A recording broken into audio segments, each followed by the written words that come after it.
Hello दोस्तों, स्वागत है आप सभी का हमारे यूट्यूब चैनल ई शिक्षा मंत्र में। आज की इस वीडियो में हम मध्य प्रदेश पुलिस कांस्टेबल परीक्षा का मॉक टेस्ट लेकर आए हैं, जिसमें पूछे गए सभी प्रश्न पूरी तरह से सिलेबस पर आधारित हैं। इसमें 100 प्रश्न होंगे जो इस प्रकार के सिलेबस पर आधारित होंगे। ये हमने सिलेबस देखा है एमपी पुलिस का, तो इसी पर आधारित सारे प्रश्न हैं। चलो देखते हैं, शुरू करते हैं। पहला प्रश्न, भारत का सबसे लंबा बांध कौन सा है? ऑप्शंस हैं ए भाखड़ा बांध, बी इंदिरा सागर बांध, सी हीराकुंड बांध और डी नागार्जुन सागर बांध। सही आंसर है इसका ऑप्शन नंबर सी हीराकुंड बांध। अगला प्रश्न है, एशियाई खेलों में स्वर्ण पदक प्राप्त करने वाली पहली भारतीय महिला कौन थी? A Kamaljit Singh Sandhu, B Sucheta Kripalani, C Razia Begum और डी बचेंद्री पाल। सही आंसर है इसका option number A Kamaljit Sindhu. अगला प्रश्न देखेंगे, मध्य प्रदेश का गठन कब हुआ था? सन बताना है कि किस सन में मध्य प्रदेश का गठन हुआ था। ए 1950, बी 1956, सी 1962 और डी 1965। सही आंसर है इसका ऑप्शन नंबर बी 1956। अगले प्रश्न की तरफ बढ़ते हैं, पचमढ़ी पंचमढ़ी किस पर्वत श्रृंखला में स्थित है? ए हिमालय, बी सतपुड़ा, सी अरावली और डी नीलगिरी। सही आंसर है इसका ऑप्शन नंबर बी सतपुड़ा। अगला प्रश्न है, भारत छोड़ो आंदोलन कब हुआ था, कब प्रारंभ हुआ था, किस सन में हुआ था? ए 1930, बी 1947, सी 1942 और डी 1920। सही आंसर है इसका ऑप्शन नंबर सी 1942। अगला प्रश्न है, भारत का पहला उपग्रह कौन सा था? A Aryabhata, B Bhaskara 1, C Rohini और डी इनसैट 1। सही आंसर है option number A Aryabhata. Bharat का पहला उपकरण आर्यभट्ट नाम का उपकरण सबसे पहला भारत का था। अगला प्रश्न है, पतंजलि का संबंध किससे है? ए वैशेषिक दर्शन से, बी न्याय दर्शन से, सी सांख्य दर्शन से और डी योग दर्शन से। इसका आंसर है ऑप्शन नंबर डी योग दर्शन से। अगला प्रश्न है, भोपाल गैस त्रासदी कब हुई थी? किस सन में भोपाल गैस त्रासदी हुई थी ये बताना है। ऑप्शंस हैं ए 1979, बी 1982, सी 1984 और डी 1986। आंसर है इसका ऑप्शन नंबर सी 1984। अगला प्रश्न देखते हैं, मध्य प्रदेश की सबसे लंबी नदी कौन सी है? ए नर्मदा, बी चंबल, सी सोन और डी बेतवा। इसका आंसर है ऑप्शन नंबर ए नर्मदा। नर्मदा नदी को मध्य प्रदेश की जीवन रेखा भी कहा जाता है। अगला प्रश्न देखेंगे, भारतीय संसद के दोनों सदनों की संयुक्त बैठक कौन बुलाता है? जो भारतीय संसद में दोनों सदन होते हैं उसकी संयुक्त बैठक किसके द्वारा बुलाई जाती है? ए राष्ट्रपति, बी प्रधानमंत्री, सी लोकसभा अध्यक्ष और डी राज्यसभा सभापति। इसका आंसर होगा ऑप्शन नंबर ए राष्ट्रपति। अगला प्रश्न है, संविधान सभा के प्रथम अध्यक्ष कौन थे?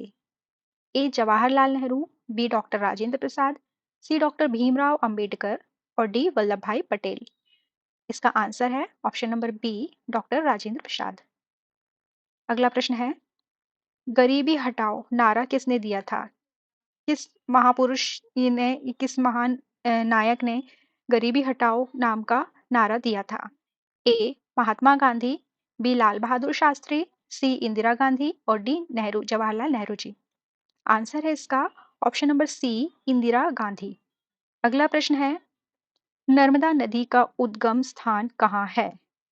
ऑप्शन हैं ए अमरकंटक, बी पंचमढ़ी, सी जबलपुर और डी रायसेन। इसका आंसर है ऑप्शन नंबर ए अमरकंटक। अगला प्रश्न है, गिर राष्ट्रीय उद्यान किसके लिए प्रसिद्ध है? गिर राष्ट्रीय उद्यान में क्या चीज है जिसकी वजह से वो प्रसिद्ध है? ए हाथी, बी एशियाई शेर, सी बाघ और डी गेंडा। इसका आंसर है ऑप्शन नंबर बी एशियाई शेर। अगला प्रश्न है, भारत का सबसे बड़ा राज्य क्षेत्रफल के आधार पर कौन सा है? क्षेत्रफल के फल एरिया के आधार पर भारत का सबसे बड़ा राज्य क्या है बताना है। ए उत्तर प्रदेश, बी मध्य प्रदेश, सी राजस्थान और डी महाराष्ट्र। इसका आंसर है ऑप्शन नंबर सी, राजस्थान। अगला प्रश्न है, लोसांग एक उत्सव है जो मनाया जाता है। लोसांग नामक उत्सव किस राज्य में मनाया जाता है? ए सिक्किम में, बी अरुणाचल प्रदेश में, सी केरल में और डी नागालैंड में। इसका आंसर है ऑप्शन नंबर ए, सिक्किम में। अगला प्रश्न देखेंगे, सितंबर 2025 को रक्षा मंत्री राजनाथ सिंह ने Tata advanced systems limited TASL की एक रक्षा उत्पादन इकाई का उद्घाटन उद्घाटन किया है। वो किस देश में किया है? TASL का उद्घाटन कहाँ किया गया है? ये काफी इंपॉर्टेंट क्वेश्चन है। ऑप्शन हैं ए मिस्र, बी मोरक्को, सी केन्या और डी दक्षिण अफ्रीका। सही आंसर है इसका ऑप्शन नंबर बी, मोरक्को। अगला प्रश्न है, मंगलयान किस ग्रह के लिए भेजा गया था? ऑप्शन हैं ए चंद्रमा, बी शुक्र, सी मंगल और डी बृहस्पति। सही आंसर है इसका ऑप्शन नंबर सी, मंगल। अगला प्रश्न है, नोबेल पुरस्कार किस देश द्वारा दिया जाता है? ऑप्शन हैं A France, B Sweden, C America और डी ब्रिटेन। सही आंसर है इसका option number B, Sweden. Next question है, बाघ परियोजना की शुरुआत कब हुई थी, कब की गई थी? ए 1971, बी 1972, सी 1974 और डी 1973। सही आंसर है इसका ऑप्शन नंबर डी, 1973। अगला प्रश्न है, मध्य प्रदेश की विधानसभा की कुल सीटें कितनी हैं? मध्य प्रदेश में विधानसभा की सीटें बतानी है। ए 200, बी 230, सी 245 और डी 250। सही आंसर है इसका ऑप्शन नंबर बी, 230। अगला प्रश्न है, माउंट एवरेस्ट पर चढ़ने वाली पहली भारतीय महिला कौन थी? ए बछेंद्री पाल, बी सानिया मिर्जा, सी पीटी उषा और डी मिताली राज। सही आंसर है इसका ऑप्शन नंबर ए, बछेंद्री पाल। अगला प्रश्न है, हरित क्रांति का संबंध किससे है? ए दुग्ध उत्पादन, बी मत्स्य उत्पादन, सी खाद्य उत्पादन और डी ऊर्जा उत्पादन। सही आंसर है इसका ऑप्शन नंबर सी, खाद्य उत्पादन। अगला प्रश्न है, भारत का पहला सेमीकंडक्टर प्लांट कहाँ स्थापित किया गया था, कहाँ स्थापित किया गया है? ऑप्शन हैं ए गुजरात, बी कर्नाटक, सी तमिलनाडु और डी उत्तर प्रदेश। सही आंसर है इसका ऑप्शन नंबर ए, गुजरात। अगला प्रश्न है, पद्म पुरस्कार किस क्षेत्र में दिए जाते हैं? ऑप्शन हैं ए साहित्य, बी कला, सी विज्ञान और डी उपरोक्त सभी क्षेत्रों में। तो इसका आंसर होगा ऑप्शन नंबर डी, उपरोक्त सभी क्षेत्रों में। अगला प्रश्न है, श्रृंखला पूरी कीजिए। एक सीरीज दी हुई है 2, 4, 8, 16 और क्वेश्चन मार्क, तो उसे पूरा करना है कि क्वेश्चन मार्क की जगह पे क्या आएगा। ऑप्शन हैं ए 20, बी 24, सी 32 और डी 40। चलिए देखते हैं कि कैसे सॉल्व हुआ है ये। पहले आया है 2, देन 4, फिर 8 और 16। मतलब क्या है, जो फर्स्ट वाला डिजिट है उसका जो सेकंड डिजिट है वो फर्स्ट डिजिट के जस्ट डबल होते जा रहा है। देखिए 2 का डबल हुआ, 2 में 2 का मल्टीप्लाई किया तो 4 आया, 4 में 2 का मल्टीप्लाई किया तो 8 आया, 8 में 2 का मल्टीप्लाई किया तो 16 आया। अब 16 में क्या कर देंगे हम, 2 का मल्टीप्लाई कर देंगे तो क्या आ जाएगा, 32। इसका आंसर होगा ऑप्शन नंबर सी, 32। अगला प्रश्न है, जिस प्रकार से पोशाक का संबंध दर्जी से होता है उसी प्रकार से बढ़ई का संबंध किससे होगा? मतलब कि क्वेश्चन में क्या कह रहा है, दर्जी क्या काम करता है, दर्जी करता है पोशाक बनाने का काम। तो हमें बताना है कि बढ़ई क्या काम करता है। ऑप्शंस देख लेते हैं, ए चमड़ा, बी लकड़ी, सी कपड़ा और डी फर्नीचर। तो बढ़ई क्या करते हैं, फर्नीचर बनाने का काम करते हैं। इसका आंसर होगा option number D, furniture. Next question है, निम्नलिखित शब्दों में से विषम शब्द चुनिए। इनमें से जो ऑप्शन दिए उसमें से ऑड क्या है उसे अलग करना है। ऑप्शन है ए महासागर, बी कुआं, सी टैंक और डी झील। तो देखिए क्वेश्चन में ऑप्शंस में आपको समझ में आ जाएगा कि महासागर में क्या होता है, पानी जो होता है वो प्राकृतिक रूप से भरा हुआ होता है, कुएं में भी प्राकृतिक रूप से ही पानी भरा हुआ होता है और झील में भी। टैंक क्या है, टैंक मानव द्वारा, मनुष्य के द्वारा निर्मित होता है जिसमें वो पानी स्टोर करके रखते हैं, जबकि महासागर, कुआं और झील में प्राकृतिक रूप से ही पानी स्टोर होता है। तो अलग क्या हुआ? टैंक। इसका आंसर होगा ऑप्शन नंबर सी, टैंक। एक खास कोड में रेल को 5796 लिखा जाता है और टेप को 3748 लिखा जाता है। उस कोड में पेयर को कैसे लिखा जाएगा? ऑप्शंस दिए हुए हैं। अब देखिए, रेल का कोड दिया है एंड टेप का कोड दिया हुआ है। अब उन दोनों में से ही हमें पेयर का कोड निकालना है। तो पहले हम लिख लेते हैं पेयर।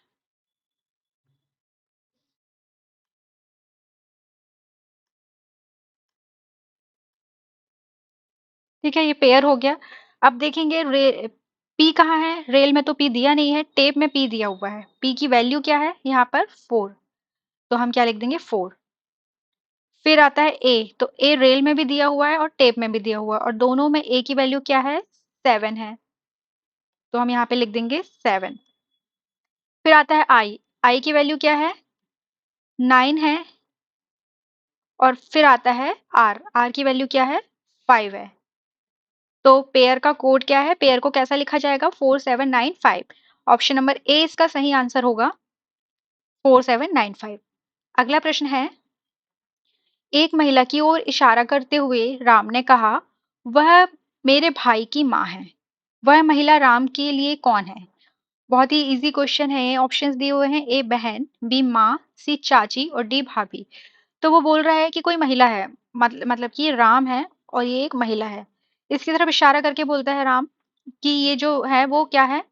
मेरे ब्रदर की माँ है। मतलब कि अब भाई की मम्मी है, भाई की माँ है, तो वो राम की भी माँ होंगी। तो इसका आंसर क्या होगा? ऑप्शन नंबर बी, माँ। अगला प्रश्न है, फिर से एक सीरीज दी हुई है, 3, 6, 12, 24 और क्वेश्चन मार्क। तो क्वेश्चन मार्क की जगह पे क्या आएगा ये हमें देखना है। ऑप्शंस हैं, A36, B68, C48 और D72। तो सीरीज में क्या हो रहा है? 3 का 2 से मल्टीप्लाई 3 का मल्टीप्लाई 2 के साथ किया जा रहा है, तो 6 आ रहा है। 6 को 2 से मल्टीप्लाई करेंगे तो 12 आएगा। 12 को 2 से मल्टीप्लाई करेंगे तो 24 आएगा, और 24 को अगर हमने 2 से मल्टीप्लाई किया तो क्या आ जाएगा? 48। तो इसका आंसर हो जाएगा option number C, 48। Next question है, निम्नलिखित शब्दों में से विषम शब्द चुनिए। अ, इनमें से हमें बताना है कि ऑड शब्द कौन सा है। ऑप्शंस हैं, ए मोती, बी हीरा, सी कोयला और डी ग्रेफाइट। तो जो हीरा होता है, हीरा, कोयला और ग्रेफाइट होता है, ये हमें खदानों से प्राप्त होता है। लेकिन मोती खदान से प्राप्त नहीं होता है। तो इसका आंसर क्या हो जाएगा? अलग कौन होगा? मोती। इसका आंसर होगा ऑप्शन नंबर ए, मोती। सुनीता लड़कियों की एक पंक्ति में दोनों छोरों से 11वें स्थान पर है। उस पंक्ति में कितनी लड़कियां हैं? एक सुनीता नाम की लड़की है, वो एक लाइन बनी हुई, एक पंक्ति है, उसपे वो दोनों साइड से 11वें स्थान पर है। मतलब कि अगर यहाँ से राइट साइड लेफ्ट साइड से देखा जाए तो भी वो 11वें स्थान पे है, और राइट साइड से देखा जाए तो भी वो 11वें स्थान पे है। हमें बताना है कि इस लाइन में टोटल कितनी लड़कियां हैं। तो देखिए, इसका एक फॉर्मूला है। अगर कोई भी ऐसा क्वेश्चन आता है पंक्तियों से रिलेटेड क्वेश्चन, तो उसका एक फॉर्मूला होता है, वो है कुल विद्यार्थी। अगर हमें कुल स्टूडेंट निकालना है तो उसके लिए ऊपर से कितना स्थान है और नीचे से कितना स्थान है लाइन पे, वो प्लस कर देना है, और प्लस करने के बाद उसमें से 1 माइनस कर देना है। तो हम देखेंगे कि सुनीता जो है वो दोनों साइड से 11वें स्थान पे, मतलब कि वो ऊपर की तरफ से भी 11वें स्थान पर है और नीचे की तरफ से भी 11वें स्थान पर है। ये इसमें दिया है, नीचे की तरफ से भी 11वें स्थान पे, ऊपर की तरफ से भी। तो 11 प्लस 11 कर देंगे और 1 उसमें से माइनस कर देंगे। तो टोटल कितना हो जाएगा? 22। 22 माइनस 1 क्या होगा? 21। तो इसका आंसर होगा ऑप्शन नंबर बी, 21। अगला प्रश्न है, भाई के बेटे को क्या कहा जाता है? बहुत ही आसान क्वेश्चन है। ऑप्शन हैं, ए भतीजा, बी चचेरा भाई, सी मामा और डी दादा। तो इसका आंसर होगा ऑप्शन नंबर ए, भतीजा। अगला प्रश्न है, अर्थ का उल्टा कोड क्या होगा? उल्टा कोड मतलब जैसे ये स्टार्ट हो रहा है ई से और लास्ट में आ रहा है एच, तो हमें क्या करना है? उल्टा करना है, एच से स्टार्ट करके ई को लास्ट में लेके जाना है। तो चलिए देखते हैं। पहला है लास्ट में है एच, तो हमने क्या लिखा? एच लिखा। एच के बाद क्या है? टी, तो हम यहाँ पे लिख लेंगे टी। इसके बाद है आर, तो हमने लिख लिया आर। फिर है ए, तो हम लिखेंगे ए, और लास्ट में क्या लिखेंगे? ई। तो अर्थ का उल्टा क्या होगा? एच टी आर ए ई। कहाँ पर है ये? एच टी आर ए ई। तो ये इसका सही आंसर होगा ऑप्शन नंबर ए। अगला प्रश्न है, ए, पी, आर, एक्स, एस और जेड एक पंक्ति में बैठे हैं। एस और जेड बीच में है, ए और पी अंत में है। आर जो है वो ए के बाईं ओर बैठा है, तो पी के दाईं ओर कौन है? आ, तो चलो हम देखते हैं, 6 लोग हैं जो एक लाइन पे बैठे हैं, जिसमें से एस और जेड कहाँ है? बीच में है, और ए और पी लास्ट में है। तो हमें बताना है कि पी के दाईं ओर कौन बैठा है। तो एक पंक्ति है, ये देखिए कैसी पंक्ति है, ये 6 लोगों को हमने पंक्ति में बिठाला। अब पी और ए कहाँ पर हैं? लास्ट में बैठे हुए हैं, और एस और जेड कहाँ पे हैं? बीच में बैठे हुए हैं। क्वेश्चन में बोला है जो आर है वो ए के बाईं ओर बैठा है, तो ये आर जो है वो बाईं साइड बैठा है। अब हमें बताना है कि पी के दाएं साइड कौन बैठा है, तो कौन बैठा है पी के दाएं साइड? एक्स बैठा है। इसका आंसर होगा ऑप्शन नंबर ए, एक्स। अगला प्रश्न है, शब्द सुरक्षा का विपरीतार्थक शब्द क्या होगा? कोई शब्द है सुरक्षा, तो उसका उल्टा अपोजिट क्या होगा? ऑप्शंस हैं, ए हानि, बी असुरक्षा, सी पराजय और डी संकट। तो इसका आंसर होगा ऑप्शन नंबर बी, असुरक्षा। सुरक्षा का उल्टा असुरक्षा। नेक्स्ट क्वेश्चन है, सीमा का छोटा भाई मो सीमा का छोटा भाई सोहन सीता से आयु में बड़ा है। श्वेता दीप्ति से छोटी है, किंतु सीमा से बड़ी है। आयु में सबसे बड़ा कौन है, बड़ी कौन है? ऑप्शंस दिए हुए हैं, ए सीमा, बी दीप्ति, सी सीता और डी श्वेता। तो देखिए, सीमा का जो छोटा भाई सोहन, वो सीता से बड़ा है, मतलब कि ये है सीता। सोहन क्या है? सीता से बड़ा है, यहाँ पे लिख देंगे हम सोहन। सोहन बड़ा है सीता से। श्वेता दीप्ति से छोटी है, और ये सीमा का छोटा भाई है, मतलब कि सीमा का छोटा भाई है, मतलब सोहन से भी बड़ी है सीमा। श्वेता जो है वो दीप्ति से छोटी है, लेकिन सीमा से बड़ी है। तो श्वेता क्या हो जाएगी? सीमा से बड़ी, ये, और दीप्ति से छोटी। तो आयु में सबसे बड़ा कौन है? तो देखो, दीप्ति सबसे बड़ी होगी, क्योंकि श्वेता भी छोटी है, सीमा, सोहन सब छोटे हैं फिर। तो आंसर क्या होगा? Option number B, Deepti. अगला प्रश्न है, एक सीरीज दी हुई है 5, 10, 20, 40, तो उसको पूरी करना है। तो इसमें क्या हो रहा है? मल्टीप्लाई हो रहा है। 5 मल्टीप्लाई 2 करेंगे तो 10 आएगा, 10 मल्टीप्लाई बाय 2 करेंगे तो 20 आएगा, और 20 मल्टीप्लाई बाय 2 करेंगे तो 40 आएगा। तो 40 मल्टीप्लाई बाय 2 करने से क्या आ जाएगा? 80 आ जाएगा। इसका आंसर होगा ऑप्शन नंबर डी, 80। अगला प्रश्न है, किताब पढ़ना, तो पेन क्या करता है? अगर किताब का संबंध पढ़ने से है, तो पेन का संबंध किससे होगा? ऑप्शंस हैं, ए लिखना, बी पढ़ना, सी चित्र बनाना और डी मिटाना। तो इसका आंसर होगा ऑप्शन नंबर ए, लिखना। किताब को हम पढ़ते हैं, पेन से हम क्या करते हैं? लिखते हैं। अगला प्रश्न देखेंगे, अगर a बराबर 1, b बराबर 2 और z बराबर 26, मतलब ए बी से लेके ए टू जेड के कोड दिए हुए हैं, तो हमें एमपी का कोड बताना है, एमपी के दोनों कोडों का योग बताना है। ऑप्शन हैं, A26, B27, C28 और D29। तो कोड के लिए ये टेबल है, ए का कोड 1 है, बी का 2 है, सी का 3 है, इस प्रकार से सारे कोड दिए हुए हैं। अब हमें एमपी का देखना है, तो एम का कोड क्या है? यहाँ पे लिखा हुआ है 13, और पी का कोड क्या है? 16 है। तो हमें दोनों को ऐड कर देना है, क्या आ जाएगा? 29। आंसर होगा ऑप्शन नंबर डी, 29। अगला प्रश्न है, एक कक्षा में सोहन का स्थान ऊपर से 7वां और नीचे से 26वां है, मतलब वो ऊपर से 7वें नंबर पे है और नीचे से 26वें नंबर पे है। कक्षा में कुल कितने विद्यार्थी हैं? ऑप्शन हैं, ए 30, बी 32, सी 34 और डी 35। तो इसके पहले भी हमने एक फॉर्मूला देखा था, कैसे टोटल विद्यार्थी निकालते हैं। ऊपर से कौन से नंबर का स्थान है और नीचे से कौन से नंबर का स्थान है, दोनों को ऐड कर देते हैं, और ऐड करने के बाद 1 माइनस कर देते हैं। तो देखेंगे, ऊपर से स्थान, नीचे से स्थान, -1। तो क्या है? ऊपर से स्थान 7वें नंबर पे है और नीचे से 26वें नंबर पे है। दोनों को ऐड किया, 33 आया। 33 में से हम 1 माइनस कर देंगे, क्या बचेगा हमारे पास? 32। इसका आंसर होगा ऑप्शन नंबर बी, 32। अगला प्रश्न है, ए का अर्थ है मल्टीप्लाई, बी का अर्थ है प्लस, सी का अर्थ है माइनस। तो A 8a 2b 6c equal to 4, 6c 4 equal to क्या होगा? ए की जगह पे जहाँ ए लिखा है वहां पे हमें मल्टीप्लाई रखना है, बी जहाँ है वहां पे हमें प्लस रखना है और सी की जगह माइनस रखना है। ऑप्शन है ए 16, बी 18, सी 20 और डी 22। चलिए देखेंगे कैसे सॉल्व होगा ये। सबसे पहले क्या करना होता है, मल्टीप्लाई करेंगे। तो क्या आ जाएगा, 16 आ जाएगा। 16 प्लस 6 - 4, 16 प्लस 6 - 4। अब 16 और 6 को ऐड कर देंगे, या फिर पहले माइनस कर लेंगे फिर ऐड कर देंगे, तो टोटल आंसर आ जाएगा 18। ऑप्शन नंबर 20 का सही आंसर है 18।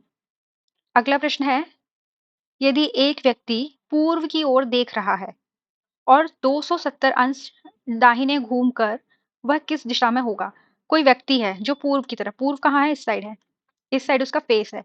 अगर वो 270 डिग्री घूम जाता है दाएं साइड, मतलब कि इस साइड ही घूमेगा, राइट हैंड साइड ही घूमेगा, तो उसका फेस किस किस दिशा में होगा। ऑप्शन हैं ए उत्तर, बी पश्चिम, सी दक्षिण और डी पूर्व। तो देखते हैं, ये व्यक्ति है। अब कोई भी 270 डिग्री का कोण कैसा होता है, एंगल ये होता है 270 डिग्री। अगर वो ऐसा घूमेगा, पहले वो यहाँ आया तो उसका फेस कहाँ हो जाएगा, साउथ में। फिर वो यहाँ ऐसे घूमेगा तो उसका फेस कहाँ होने वाला है, तो उसका फेस कहाँ आ जाएगा, अगर वो इस तरीके से घूमेगा तो पश्चिम की तरफ आ जाएगा। तो इसका आंसर होगा ऑप्शन नंबर बी पश्चिम। अगला प्रश्न है,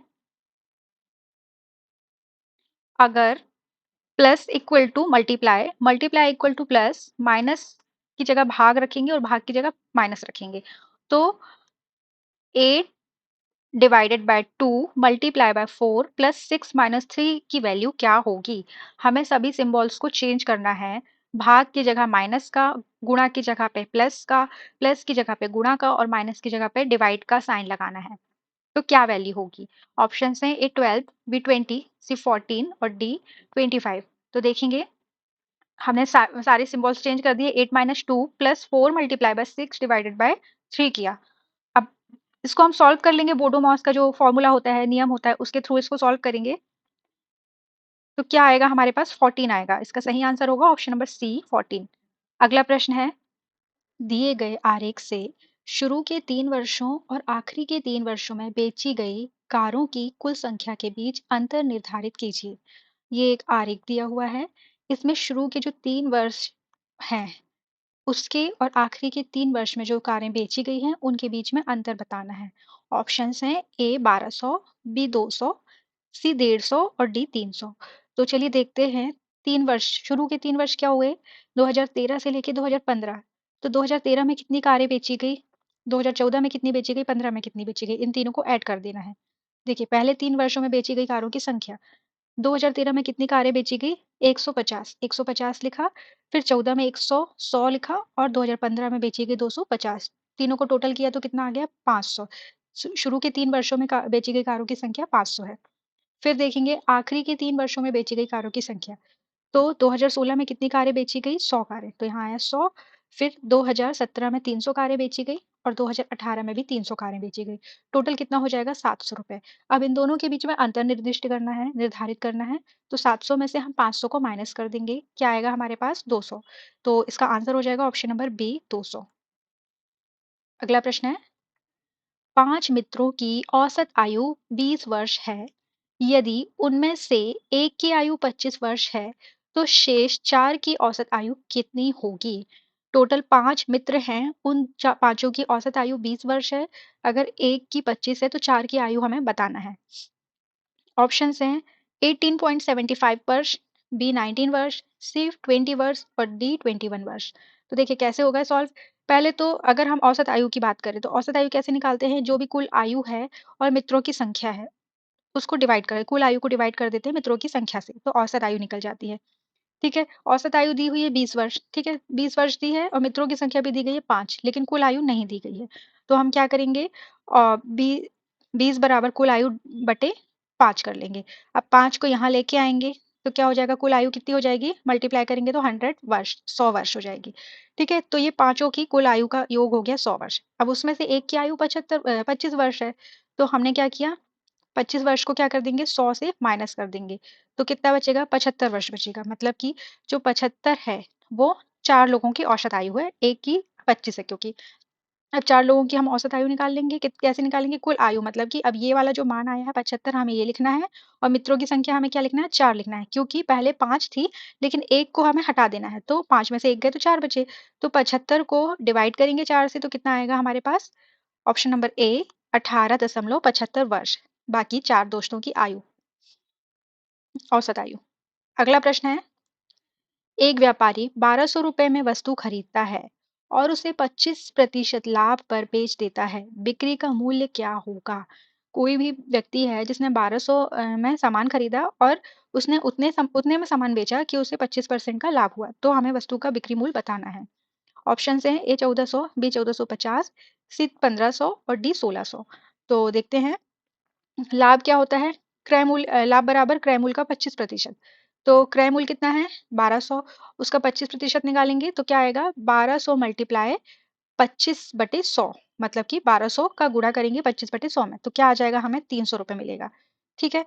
अब उसने क्या किया है? ये तो लाभ हुआ। अब उसे उसने जो सामान बेचा है वो लाभ के साथ बेचा है, तो क्या कर देंगे? बिक्री मूल्य की गणना कैसे करेंगे? बिक्री मूल्य बराबर होगा क्रय मूल्य और लाभ। क्रय मूल्य कितना था? 1200 रुपए, 1200 में उसने खरीदा था, और लाभ कितना हुआ उसको? 300 रुपए का हुआ, मतलब कि टोटल करेंगे तो क्या आ जाएगा? 1500 रुपए।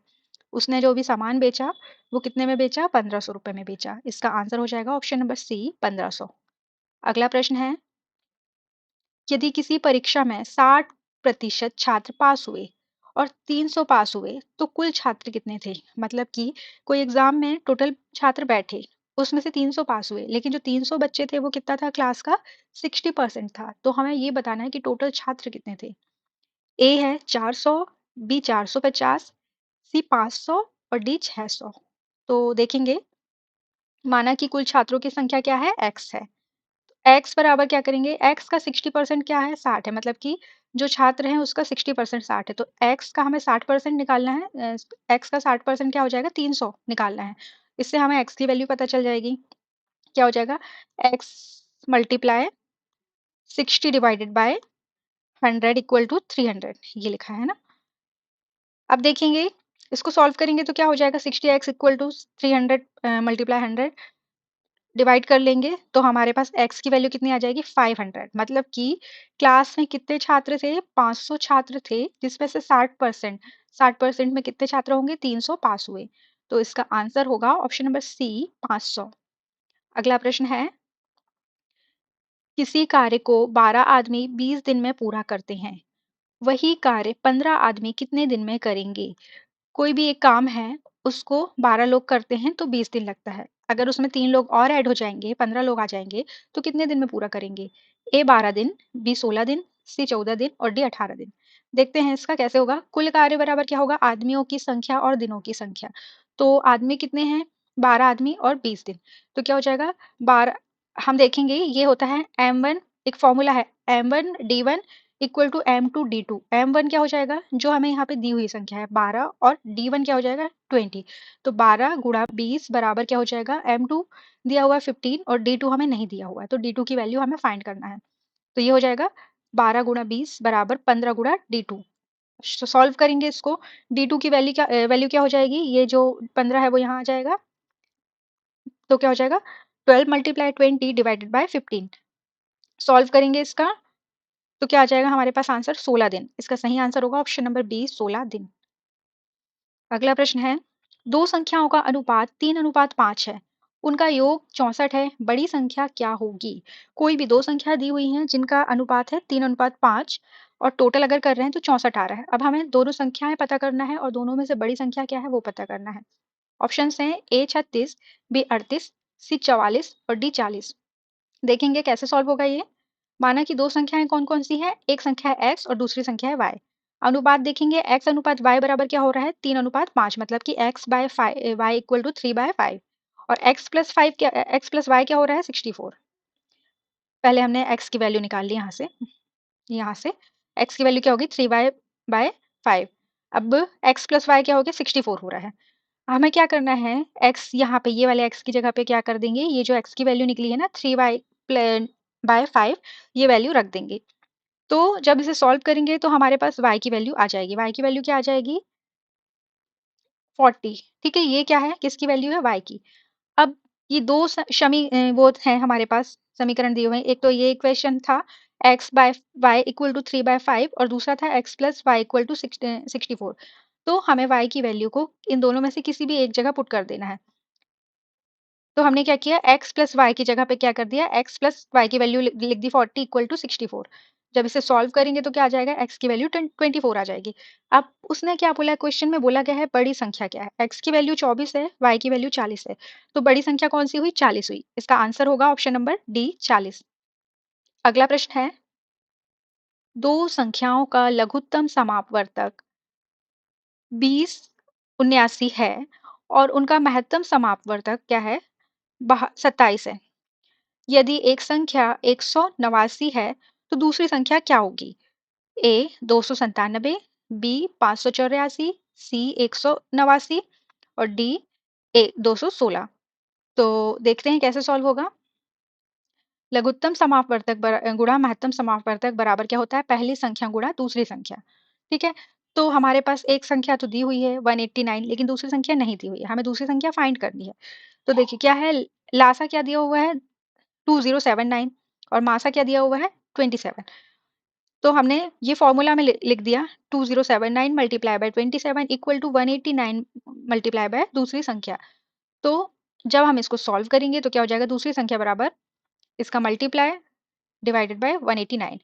सॉल्व करने पे हमें मिलेगा 297। जब इसको हम मल्टीप्लाई करके डिवाइड करेंगे तो हमारे सामने आ जाएगा 297। इसका आंसर है ऑप्शन नंबर ए। ये अगला प्रश्न है, दी गई प्रश्न आकृति का जल में बनने वाली प्रतिबिंब आकृति चुनिए। ये एक आकृति दी गई है, अब जल में इसका प्रतिबिंब कैसा बनेगा, इसकी परछाई कैसी बनेगी, वो आकृति हमें बताना है। ऑप्शन हैं ये चार दिए हुए हैं। तो चलिए देखते हैं, सबसे पहले हमारे पास दी हुई आकृति कौन सी है, ये है।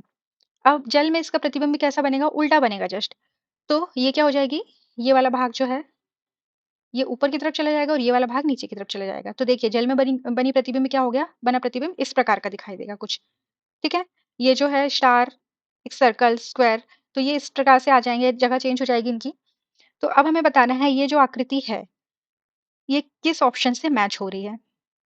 ऑप्शन नंबर डी है, इससे ये आकृति मैच हो रही है, तो जल में बना प्रतिबिंब कैसा दिखाई देगा, ऑप्शन नंबर डी के जैसा। इसका आंसर होगा ऑप्शन नंबर डी। अगला प्रश्न है, एक वस्तु 900 रुपए में खरीदी और 1080 रुपए में बेची गई, लाभ प्रतिशत कितना होगा। कोई वस्तु है जो 900 में खरीदी है और उसको 1080 रुपए में बेची है, तो उसमें लाभ तो हुआ, लेकिन उसका परसेंट हमें बताना है कि कितने प्रतिशत लाभ हुआ। ऑप्शन हैं ए 15%, बी 18%, सी 20% और डी 25%।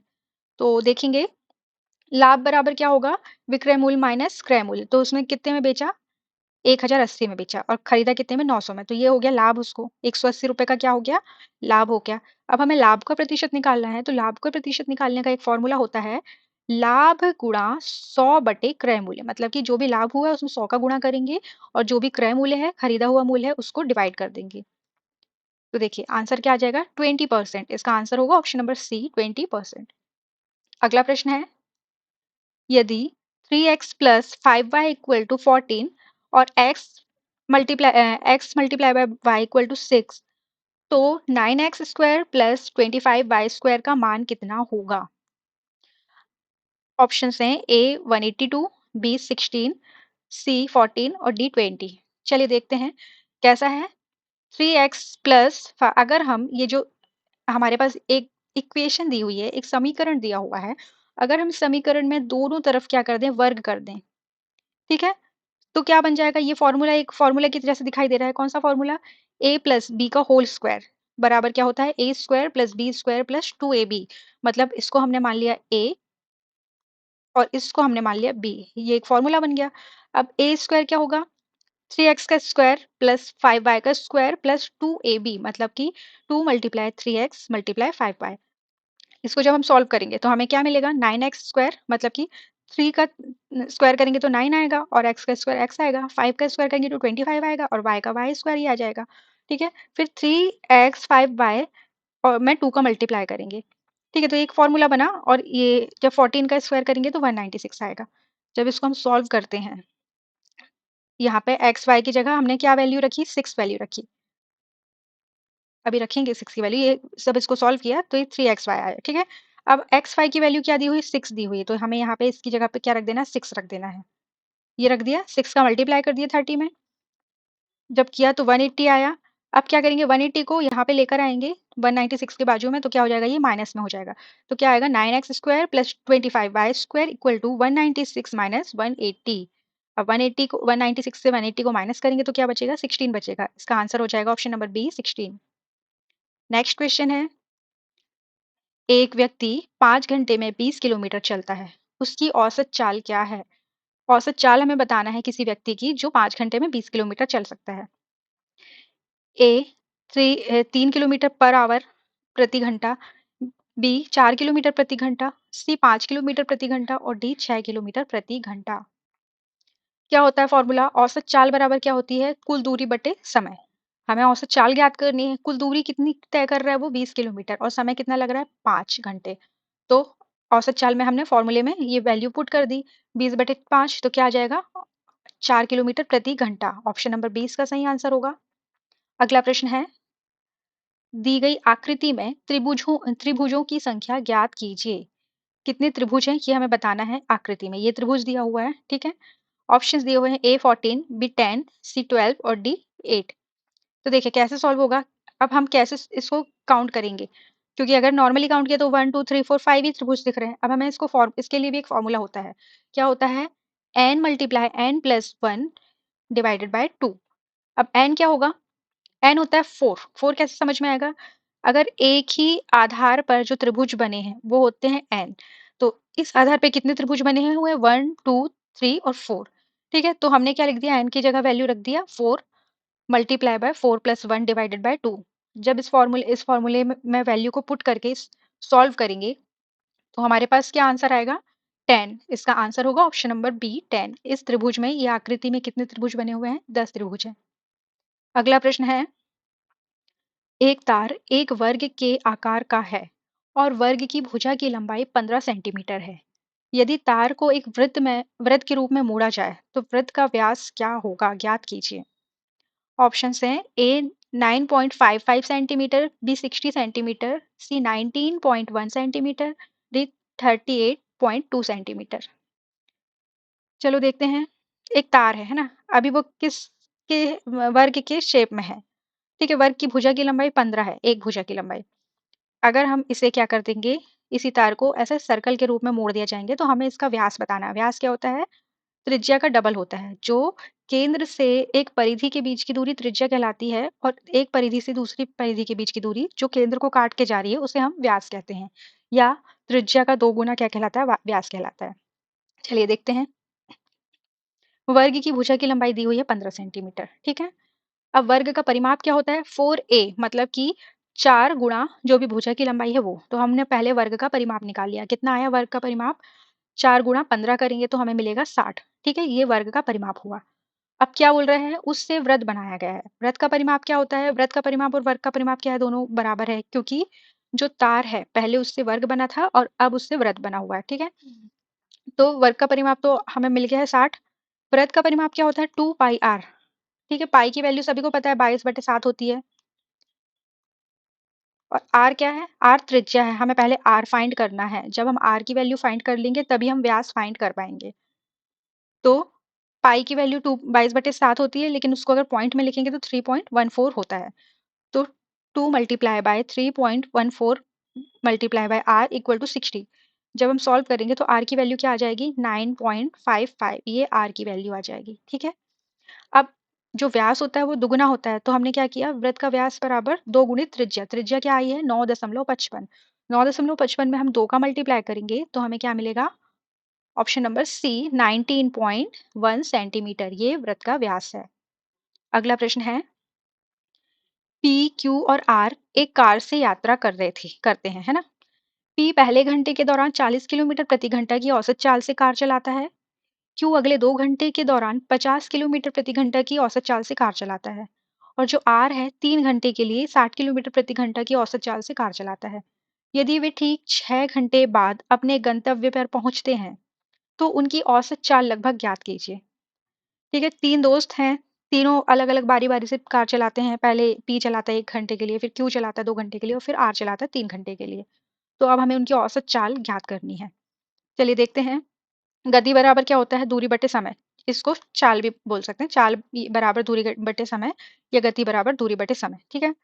अब कुल दूरी हमें पहले पता करनी है कि कितनी दूरी उसने किया, है ना?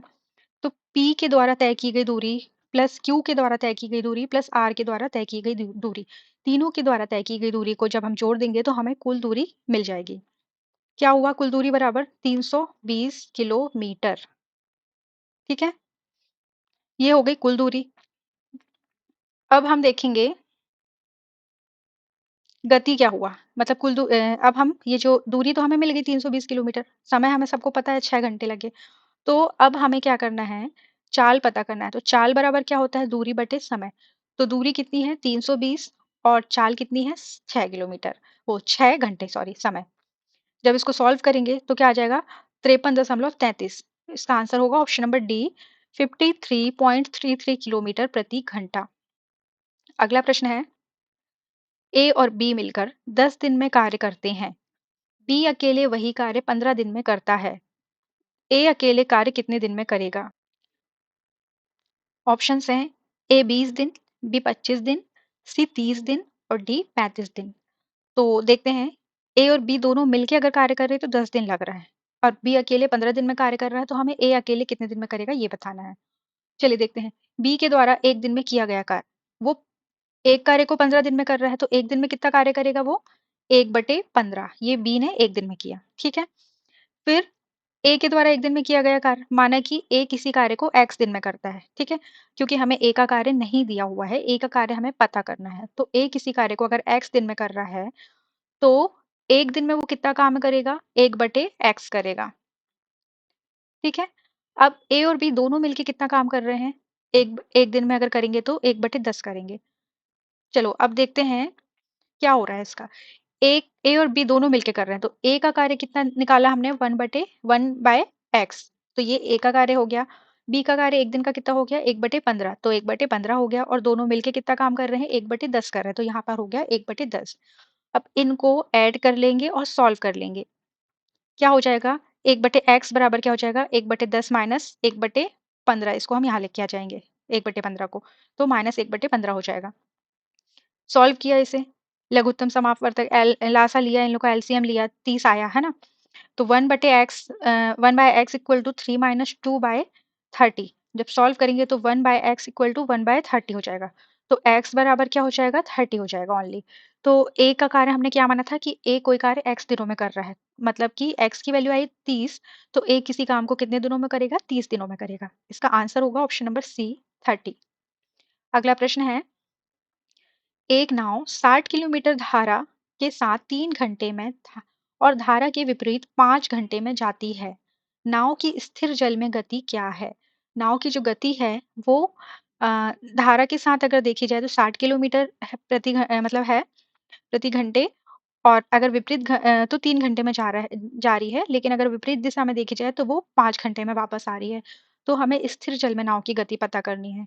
ऑप्शंस हैं, ए 10 किलोमीटर प्रति घंटा, बी 12 किलोमीटर प्रति घंटा, सी 14 किलोमीटर प्रति घंटा और डी 16 किलोमीटर प्रति घंटा। तो देखेंगे, अगर माना कि शांत जल में नाव की जो गति है वो क्या है? x किलोमीटर प्रति घंटा है। शांत जल में नाव की गति को हमने x मान लिया। अब पूछा है धारा की गति, हमने क्या मान लिया? y मान लिया। नाव की गति x और धारा की गति y। अब बोला है गति बराबर क्या होता है? दूरी बटे समय। चाल बराबर या गति बराबर होता है दूरी बटे समय, है ना? तो धारा की दिशा में, अगर धारा की दिशा में गति की बात की जाए तो x प्लस वाई हो जाएगा वो, और धारा की विपरीत दिशा में बात की जाए तो क्या हो जाएगा? x minus y. ठीक है। अब दोनों का हमें धारा की दिशा में और धारा की विपरीत दिशा में दोनों में पता चल गए, दो हमें समीकरण मिल गए हैं। अब देखेंगे x plus y equal to क्या हो जाएगा? 60 डिवाइड बाय 3। कैसे? ये 60 दिया हुआ है, क्या दिया हुआ है? दूरी दिया हुआ है, और समय क्या दिया हुआ है? 3 दिया हुआ है। अभी हम धारा की दिशा में बात कर रहे हैं, तो हमें x प्लस वाई की वैल्यू क्या मिल जाएगी? 20 मिल जाएगी। सेम चीज हम x माइनस वाई के साथ करेंगे, तो ये विपरीत दिशा वाला हमें टाइम लेना पड़ेगा। तो दूरी तो सेम ही रहेगी, 60 ही रहेगी, लेकिन टाइम क्या हो जाएगा? 5 हो जाएगा। तो x minus y equal to क्या हो जाएगा? 60 डिवाइडेड बाय 5। तो x माइनस वाई मतलब कि धारा की विपरीत दिशा का भी हमें चाल पता चल गया है, 12। ठीक है, दोनों पता हो गए, 20 और 12। अब क्या करना है हमें? x plus y equal to B 20, x minus y equal to 12। हमें x की वैल्यू फाइंड करनी है, नाव की गति पता करना है हमें। तो इन दोनों को जब सॉल्व करेंगे ये y से y कैंसिल हो जाएगा। क्या आ जाएगा हमारे पास? 2x equal to 32। तो x बराबर क्या हो जाएगा? 2 को जब हम यहाँ लेके जाएंगे डिवाइड करेंगे तो x की वैल्यू क्या बचाएगी, हो जाएगी 16। आंसर है इसका ऑप्शन नंबर डी, 16 किलोमीटर प्रति घंटा शांत जल में नाव की गति। अगला प्रश्न है, यदि ए का वेतन 20% बढ़ा दिया जाए तो उसका वेतन 18,000 रुपए हो जाता है। उसका मूल वेतन क्या था? ए है कोई, उसकी सैलरी में अगर 20% वृद्धि कर दी जाए तो उसकी सैलरी क्या हो जाएगी, बढ़ के 18,000 हो जाएगी। तो हमें उसकी मेन जो अभी सैलरी है वो पता करना है। ए है 15,000, बी 16,000, सी 17,000 और डी 17,500। चलिए देखते हैं। माना कि उसका मूल वेतन क्या है, अभी एक्स है। मूल वेतन का 20% मतलब कि अभी मूल वेतन का 20% बढ़ाएंगे तो कितना होगा, 18,000 होगा। तो मूल वेतन का 20% अगर निकालेंगे तो क्या हो जाएगा, x multiply by 20 divided by 100। ठीक है। अब जो नया वेतन है, नया वेतन क्या है, 18,000। वो बोल रहा है कि नए वेतन में क्या हो रहा है, मूल वेतन में वृद्धि हो रही। तो मूल वेतन क्या है उसका, एक्स है। तो हमने क्या कर दिया, 18,000 इक्वल टू एक्स, मतलब कि हमने माना है कि एक्स है तो हम यहाँ पे लिखेंगे एक्स प्लस वृद्धि क्या हो रही है अभी, 20% वृद्धि, तो ये हो रहा है x multiply by 20 divided by 100।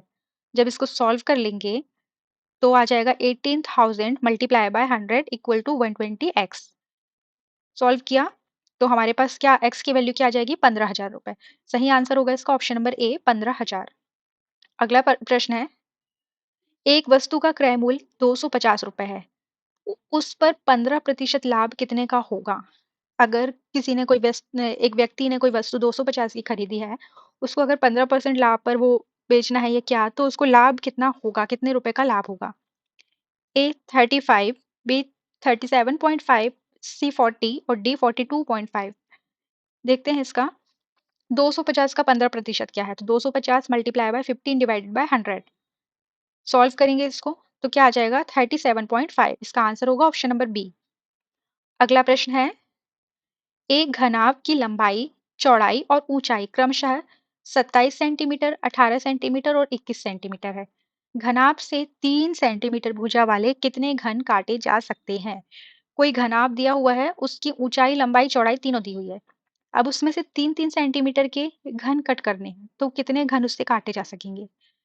ए है 278, बी 378, सी 738 और डी 368। देखेंगे घनाभ का आयतन क्या होता है, लंबाई गुणित चौड़ाई गुणित ऊंचाई। मतलब इन तीनों का हम गुणा कर देंगे तो घनाभ का आयतन हमें मिल जाएगा। ठीक है, देखते हैं। अब भुजा ए वाले घन का आयतन, अगर हम घन का आयतन ज्ञात करें तो घन का आयतन क्या होता है, भुजा का क्यूब, मतलब कि भुजा गुणित भुजा गुणित भुजा होता है। तो ए का हम क्या लिख सकते हैं, ए की घात 3 लिख सकते हैं उसको। ठीक है, घनाभ का आयतन भी पता चल गया और हमें घन का आयतन भी पता चल गया। अब क्या करेंगे हम, काटे जाने वाले घन की संख्या कैसे ज्ञात करेंगे, घनाभ का आयतन बटे घन का आयतन। ठीक है, घनाभ का आयतन क्या है, लंबाई गुणित चौड़ाई गुणित ऊंचाई। तो तीनों की वैल्यू हमने यहाँ पुट कर दी, 27 गुणा 18 गुणा 21। और घन का आयतन हमें क्या बोला है, 3 सेंटीमीटर भुजा वाले कितने घन काटे सकते हैं, मतलब हमें भुजा दी हुई है 3 सेंटीमीटर। तो कितना है 3 सेंटीमीटर, मतलब ए की घात 3 होता है, तो 3 सेंटीमीटर है ए की जगह। तो 3 सेंटीमीटर की घात 3 करेंगे तो क्या हो जाएगा, 3 गुणा 3 गुणा 3। तो ये 3 गुणा 3 गुणा 3 आ गया। जब इसको सॉल्व करेंगे तो ये जो 27 है ये तो 3 से ही कट जाएगा। पहले कटेगा तो 9 आएगा, फिर एक बार कटेगा तो 3 आएगा और एक बार डायरेक्टली कट हो जाएगा। तो इन तीनों से ये 27 कट जाएगा। क्या बचेगा, 18 मल्टीप्लाई बाय 21। ठीक है, अब इन दोनों को मल्टीप्लाई करेंगे तो आंसर आ जाएगा ऑप्शन नंबर बी, 387। ये जो 3 सेंटीमीटर भुजा वाले घन है वो कितने काटे जा सकते हैं, 378। अगला प्रश्न है, 3 वर्ष के लिए 8,500 रुपए की जमा राशि पर साधारण ब्याज की राशि 2,040 रुपए है। प्रति वर्ष ब्याज की दर ज्ञात कीजिए। ऑप्शन है, ए 8%, बी 8.5%, सी 9% और डी 7.5%। तो चलिए देखते हैं कैसे सॉल्व होगा ये।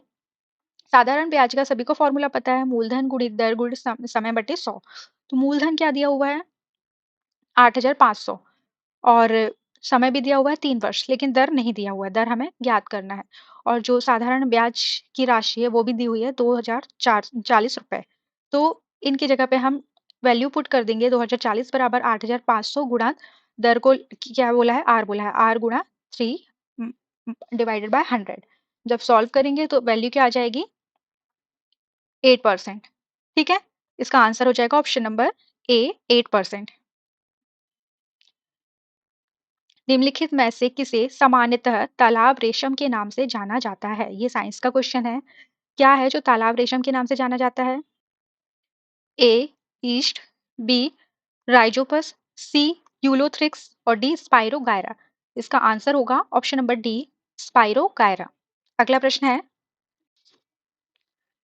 पेनिसिलिन की खोज किसने की? Edward Jenner, B Alexander Fleming, C Einstein Einstein और डी न्यूटन। इसका आंसर होगा option number B, Alexander Fleming. अगला प्रश्न है, विटामिन सी की कमी से कौन सा रोग होता है? ऑप्शंस हैं ए रिकेट्स, बी स्कर्वी, सी अंधत्व और डी बेरी बेरी। इसका आंसर होगा ऑप्शन नंबर बी, स्कर्वी। जो रिकेट्स है इसको सूखा रोग भी बोलते हैं, ये विटामिन डी की कमी से होता है। अंधत्व मतलब कि ये होता है विटामिन ए की कमी से होता है ये रोग। और बेरी बेरी जो होता है वो विटामिन बी की कमी से होता है। अगला प्रश्न है, ध्वनि की गति वायु में लगभग कितनी होती है? ऑप्शंस हैं ए 150 मीटर प्रति सेकंड, बी 340 मीटर प्रति सेकंड, सी 3000 मीटर प्रति सेकंड और डी 30 मीटर प्रति सेकंड। इसका आंसर है ऑप्शन नंबर बी, 340 मीटर प्रति सेकंड। अगला प्रश्न है, बल्ब में किस गैस का प्रयोग होता है? A nitrogen, B oxygen, C carbon dioxide और डी हीलियम। इसका आंसर है ऑप्शन नंबर ए, नाइट्रोजन। अगला प्रश्न है, पृथ्वी सूर्य की परिक्रमा कितने दिनों में पूरी करती है? ऑप्शंस हैं ए 365 दिन, बी 364 दिन, सी 366 दिन और डी 367 दिन। अगला इसका आंसर है ऑप्शन नंबर ए, 365 दिन। अगला प्रश्न है, डीएनए की संरचना किसने बताई? डीएनए की जो संरचना है वो किसके द्वारा बताई गई थी? ए वॉटसन और क्रिक, बी न्यूटन, सी आइंस्टीन और डी मेंडल। इसका आंसर है ऑप्शन नंबर ए, वॉटसन और क्रिक। अगला प्रश्न है, मनुष्य के शरीर का सबसे बड़ा अंग कौन सा है? अंग की बात की जा रही है, सबसे बड़ा अंग कौन सा है? ऑप्शंस हैं ए हृदय, बी मस्तिष्क, सी त्वचा और डी फेफड़े। इसका आंसर होगा ऑप्शन नंबर सी, त्वचा। अगला प्रश्न है, बीसीजी टीका निम्नलिखित में से किस रोग से सुरक्षा के लिए है? कौन से रोग से सुरक्षा के लिए बीसीजी का टीका लगाया जाता है? ए क्षय रोग, बी कंठमाला, सी टिटनस, डी कुष्ठ रोग। तो इसका आंसर है ऑप्शन नंबर ए, क्षय रोग। अगला प्रश्न है, पृथ्वी पर सबसे अधिक पाया जाने वाला तत्व कौन सा है? सबसे ज्यादा तत्व कौन सा, सबसे अधिक क्या पाया जाता है, कौन सा तत्व पाया जाता है? तो ऑप्शन हैं A oxygen, B carbon dioxide, C hydrogen और डी नाइट्रोजन। तो इसका आंसर होगा ऑप्शन नंबर ए, ऑक्सीजन। देखिए इसमें क्वेश्चन में पूछा गया है पृथ्वी पर सबसे ज्यादा क्या पाया जाता है, तो इसका आंसर आएगा ऑक्सीजन। अगर क्वेश्चन रहता कि वायुमंडल में सबसे ज्यादा अधिक तत्व कौन सा पाया जाता है, सबसे अधिक तत्व, तो उसका आंसर क्या आता है, नाइट्रोजन आता है। तो इस क्वेश्चन में आप बिल्कुल भी कंफ्यूज मत होइएगा। अगर वायुमंडल की बात की जा रही है तो नाइट्रोजन सही आंसर होगा, लेकिन पृथ्वी की बात की जा रही है तो ऑक्सीजन इसका सही आंसर है। अगला प्रश्न है, किस विटामिन को सनशाइन विटामिन कहा जाता है? ऑप्शन हैं A vitamin A, B vitamin B, C vitamin C और डी विटामिन डी। तो इसका आंसर है option number D, vitamin D. क्योंकि धूप से जो विटामिन डी है वो किससे मिलता है, हमें धूप से प्राप्त होता है। अगला प्रश्न है, किस गैस को लाफिंग गैस कहा जाता है? ए NO2, बी N2O, सी O2 और डी CO2। तो इसका आंसर है option number B, N2O, nitrous oxide. अगला प्रश्न है, धूम्रपान से मुख्य रूप से कौन सी बीमारी होती है? ऑप्शन हैं ए हृदय रोग, बी फेफड़ों का कैंसर, सी ए और बी दोनों और डी जुकाम। तो इसका आंसर है ऑप्शन नंबर सी, ए और बी दोनों, क्योंकि उससे हृदय रोग भी होता है और फेफड़ों का कैंसर भी होने की संभावना होती है। अगला प्रश्न है, किस धातु को लाइट मेटल कहा जाता है? ऑप्शन हैं ए सोना, बी एल्यूमिनियम, सी चांदी और डी लोहा। इसका आंसर है ऑप्शन नंबर बी एल्यूमिनियम। अगला प्रश्न है, टाइफाइड रोग किसके कारण होता है? A virus, B bacteria, C fungus और डी प्रोटोजोआ। तो इसका आंसर है option number B bacteria. Bacteria के कारण टाइफाइड रोग होता है। नेक्स्ट क्वेश्चन है, प्रकाश की गति कितनी होती है? ए 3 × 10⁵ किलोमीटर प्रति सेकंड, बी 3 × 10⁻6 किलोमीटर प्रति सेकंड, सी है 3 × 10⁸ मीटर प्रति सेकंड और डी है 3 × 109 मीटर प्रति सेकंड। तो इसका आंसर हो जाएगा ऑप्शन नंबर सी 3 × 10⁸ मीटर प्रति सेकंड। अगला प्रश्न है, निम्नलिखित में से कौन सा विटामिन रक्त का थक्का बनाने में सहायक है? किस विटामिन की सहायता से जो रक्त का थक्का है वो बनता है? ऑप्शन हैं विटामिन, ऑप्शन ए है विटामिन ए, ऑप्शन बी है विटामिन सी, ऑप्शन सी है विटामिन के और ऑप्शन डी है विटामिन डी। तो इसका आंसर होगा ऑप्शन नंबर सी विटामिन के। अगला प्रश्न है, इंसुलिन की खोज की थी, किसने इंसुलिन की खोज की है? ए बेंटिग ने, बी डोमेक ने, सी रोनाल्ड रॉस ने और डी हार्वे ने। तो इसका आंसर है ऑप्शन नंबर ए बेंटिग ने। अगला प्रश्न है, निम्नलिखित में से कौन सी एक मिश्र धातु है? ऑप्शन हैं ए जस्ता, बी स्टील, सी सीसा और डी एल्यूमिनियम। तो इसका आंसर होगा ऑप्शन नंबर बी स्टील। अगला है प्रश्न, टेबल शुगर किस प्रकार की चीनी है? ए फ्रुक्टोज, बी गैलेक्टोज, सी सुक्रोज और डी ग्लूकोज। तो इसका आंसर होगा ऑप्शन नंबर सी सुक्रोज। अगला प्रश्न है, राउफ कहाँ का प्रसिद्ध लोक नृत्य है? ऑप्शन हैं ए उड़ीसा, बी पंजाब, सी राजस्थान और डी जम्मू कश्मीर। तो इसका आंसर होगा option number D Jammu Kashmir. Jammu Kashmir में राउफ नाम का लोक नृत्य जो है वो प्रसिद्ध होता है। अगला प्रश्न है, निम्नलिखित में से नदी की पुत्री किसे कहा जाता है? कौन नदी की पुत्री कहलाती है? ए डेल्टा, बी सहायक नदी, सी बाढ़ और डी झील। तो इसका आंसर होगा ऑप्शन नंबर ए डेल्टा। अगला प्रश्न है, control plus shift plus N shortcut की का प्रयोग किसके लिए किया जाता है? कंप्यूटर का प्रश्न है ये। ए है नया टैब ओपन करने के लिए, बी न्यू फोल्डर बनाने के लिए, सी नया विंडो ओपन करने के लिए और डी नया डॉक्यूमेंट बनाने के लिए। तो इसका आंसर होगा ऑप्शन नंबर सी बी नया फोल्डर बनाने के लिए। जब आप अपने डेस्कटॉप स्क्रीन पे नया फोल्डर बनाना चाहते हैं तो उसकी शॉर्टकट की होती है control plus shift plus N. अगला प्रश्न देखते हैं, नैनो टेक्नोलॉजी का संबंध किससे है? ऑप्शंस हैं ए परमाणु संरचना से, बी नन्हे कणों से, सी जैव प्रौद्योगिकी से और डी कंप्यूटर टेक्नोलॉजी से। तो इसका आंसर होगा ऑप्शन नंबर बी नन्हे कणों से। अगला प्रश्न देखते हैं, जबलपुर किस नदी के किनारे स्थित है? ए बेतवा, बी नर्मदा, सी ताप्ती और डी सोन। इसका आंसर है ऑप्शन नंबर बी नर्मदा। अगला प्रश्न है, किस ग्रह को लाल ग्रह कहा जाता है? ए बुध, बी मंगल, सी शनि और डी बृहस्पति। तो इसका आंसर है ऑप्शन नंबर बी मंगल। अगला प्रश्न है, किस शासक ने इलाही संवत की शुरुआत की थी? ए अकबर, बी हुमायूं, सी औरंगजेब और डी शाह सूरी। इसका आंसर होगा ऑप्शन नंबर ए अकबर।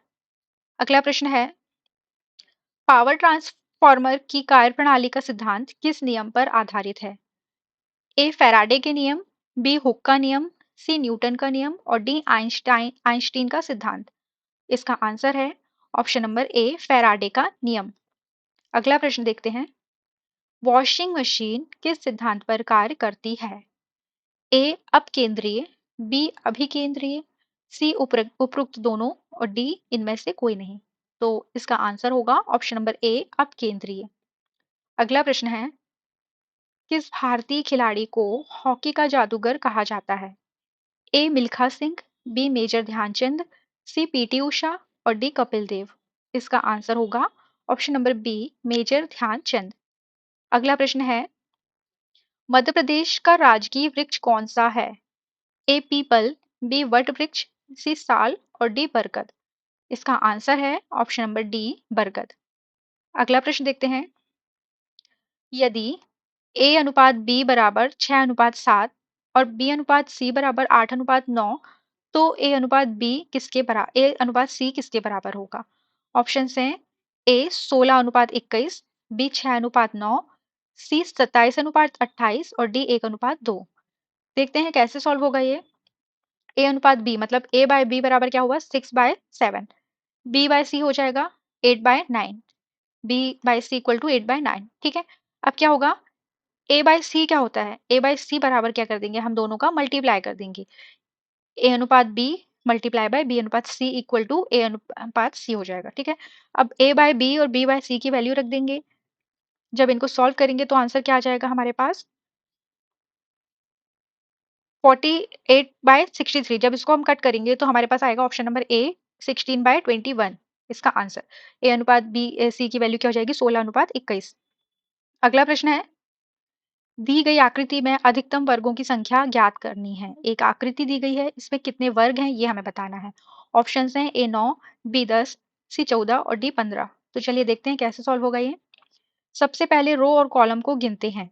रो कितने हैं, 1 2 3। ठीक है, कॉलम कितने हैं 1 2 3, दोनों क्या हैं 3 3 है। तो रो और कॉलम की संख्या क्या हो गई 3 हो गई।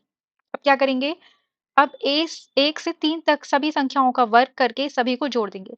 अगर रो और कॉलम दोनों की संख्या बराबर है तो जैसे अगर 3 है तो हम क्या करेंगे 1 से 3 तक सभी का वर्ग करेंगे, अगर 4 रहता तो क्या करते 1 से 4 तक सभी संख्याओं का वर्ग करके जोड़ते, तो क्या हो जाएगा 1 square plus 2 square plus 3 square. अब इनको ऐड कर देंगे तो 1 स्क्वायर का क्या हो जाएगा 1 ही होता है, 2 स्क्वायर का होता है 4 और 3 स्क्वायर का होता है 9। टोटल क्या हो जाएगा 14। इसका आंसर होगा ऑप्शन नंबर सी 14। अगला प्रश्न है, रवि और कुणाल हॉकी और वॉलीबॉल में निपुण हैं। सचिन और रवि हॉकी और बेसबॉल में निपुण हैं। गौरव और कुणाल क्रिकेट और वॉलीबॉल में निपुण हैं। सचिन, गौरव और माइकल फुटबॉल और बेसबॉल में निपुण हैं। हॉकी, क्रिकेट और वॉलीबॉल तीनों में कौन निपुण है ये हमें बताना है। ऑप्शन है ए सचिन, बी कुणाल, सी गौरव और डी रवि। अब देखो रवि और कुणाल, चलो हम बात कर लेते हैं। ये रवि है, यहाँ पे लिख देते रवि, यहाँ लिख देते कुणाल, यहाँ लिख देते सचिन, यहाँ लिख देते हैं गौरव और यहाँ लिख देते हैं माइकल। 5 दोस्त हैं। ठीक है, अब बोल रहा है रवि और कुणाल दोनों हॉकी में हॉकी और वॉलीबॉल दोनों में निपुण है, तो रवि भी हॉकी में भी निपुण है और वॉलीबॉल में भी। कुणाल भी किसमें है, हॉकी में भी है और वॉलीबॉल में भी है। सचिन और रवि हॉकी और बेसबॉल में निपुण है, तो ये हॉकी का तो हो गया। सचिन किसमें है, हॉकी में भी है और बेसबॉल में भी है। फिर आता है गौरव और कुणाल क्रिकेट और वॉलीबॉल दोनों में निपुण है, तो गौरव किसमें है, वॉलीबॉल में भी है बोल रहा है और क्रिकेट में भी निपुण है बोल रहा है। कुणाल का बोल रहा है तो वॉलीबॉल तो कुणाल का हम ऑलरेडी लिख चुके हैं। एक नई चीज क्या ऐड हो जाएगी कुणाल के में, क्रिकेट। अब सचिन, गौरव और माइकल फुटबॉल और बेसबॉल में निपुण है, तो सचिन कहाँ है, सचिन का आएगा फुटबॉल में भी निपुण है, गौरव भी फुटबॉल में निपुण है और माइकल भी फुटबॉल में निपुण है। सचिन, गौरव और माइकल बेसबॉल में भी निपुण है। पूछा क्या गया है, हॉकी, क्रिकेट और वॉलीबॉल तीनों में कौन निपुण है, तो देखते हैं। ये तो नहीं है। ठीक है, कुणाल है, हॉकी, वॉलीबॉल और क्रिकेट तीनों में ये क्या है निपुण है, तो इसका आंसर क्या आ जाएगा ऑप्शन नंबर बी कुणाल। अगला प्रश्न है, 30 छात्रों की एक कतार में अंजू का क्रम प्रारंभ से 13वां है, तो बताइए अंत से उसका क्रम क्या होगा। ऑप्शन हैं ए 17वां, बी 18वां, सी 19वां और डी 20वां। तो चलिए देखते हैं कैसा होगा। जब भी हमें ऐसी कतार वाला कोई क्वेश्चन आता है तो हमें क्या करना होता है, एक फॉर्मूला होता है, प्रारंभ से उसकी जो प्रारंभ से जो उसका नंबर है और अंत से जो नंबर है दोनों को ऐड करके उसको उसमें से एक माइनस कर देते हैं। ठीक है, तो प्रारंभ से तो हमें पता चल गया 13वां नंबर है, लेकिन हमें अंत से उसका नंबर नहीं पता है, तो चलिए देखते हैं क्या होगा, इसका कैसे सॉल्व करेंगे। कुल छात्रों की संख्या अगर निकालना होता है तो कैसे निकालते हैं, प्रारंभ से स्थान प्लस अंत से स्थान -1।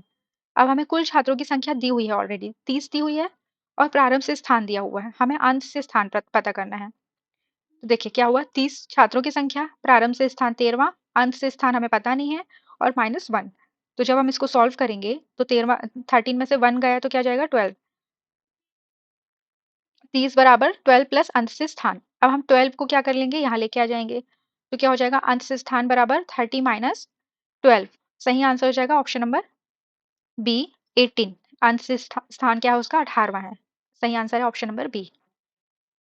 ये इस वीडियो का लास्ट क्वेश्चन था। अगर आपको वीडियो पसंद आई हो तो वीडियो को लाइक और शेयर कीजिए तथा चैनल को सब्सक्राइब कीजिए।